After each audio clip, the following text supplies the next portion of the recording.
ఈరోజు శ్రీ అనంత పద్మనాభ స్వామి గురించి మనం తెలుసుకోబోతున్నాం అండి. అనంత పద్మనాభ స్వామి గుడికి అయితే వెళ్తున్నాం. ఆటోలో 20 రూపీస్ ఇచ్చినట్టున్నాను. 20 రూపీస్ ఆటోలో, షేరింగ్ ఆటోలో అనంత పద్మనాభ స్వామి టెంపుల్కి అయితే వెళ్తున్నాను.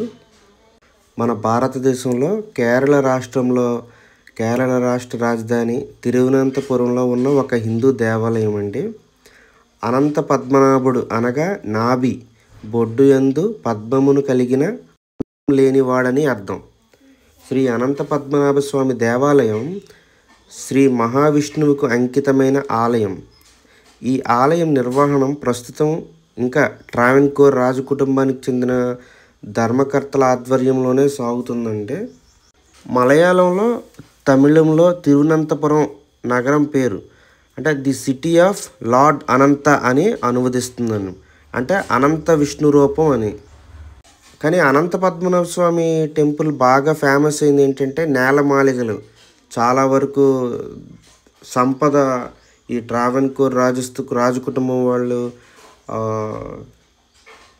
డొనేట్ చేసిన నగలు చాలా వరకు బయటపడ్డాయి కదా. ఇంకొక నేలమాళిగ కూడా ఓపెన్ చేయడానికి ఇంకా కోర్ట్ అనేది అనుమతి ఇవ్వలేదు కదా. అప్పుడు చాలా ఫేమస్ అయ్యింది.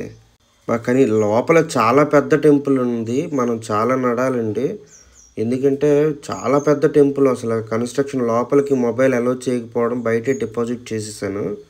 ఫ్రీ దర్శనం క్లోజ్ అయిపోయింది మేము వెళ్ళే టైంకి. మినిమం 100 రూపీస్ టికెట్ తీసుకోవాలి. పద్మనాభ స్వామి అనంత శయన భంగిమలో అంటే అనంతమైన పాము ఆదిశేషునిపై శాశ్వతమైన యోగ నిద్రలో కొలువై ఉంటాడు. లోపల మనకి గుడిలో చూస్తే పద్మనాభ స్వామి ట్రావెన్కోర్ రాజు కుటుంబానికి చెందిన దేవత. ప్రజెంట్ అయితే ట్రావెన్కోర్ మహారాజు మూలం తిరునాళ్ రామవర్మ ఈ ఆలయానికి ప్రస్తుత ధర్మకర్తగా ఉన్నారండి. చూడండి ఇదంతా బయటే అంతా రికార్డ్ చేశాను. ప్రసాదం పద్మనాభ స్వామి టెంపుల్లో 100 రూపీస్ ఉంటుంది. చూడండి, ఇది గుడి గోపురం. మళ్ళీ వీడియోతో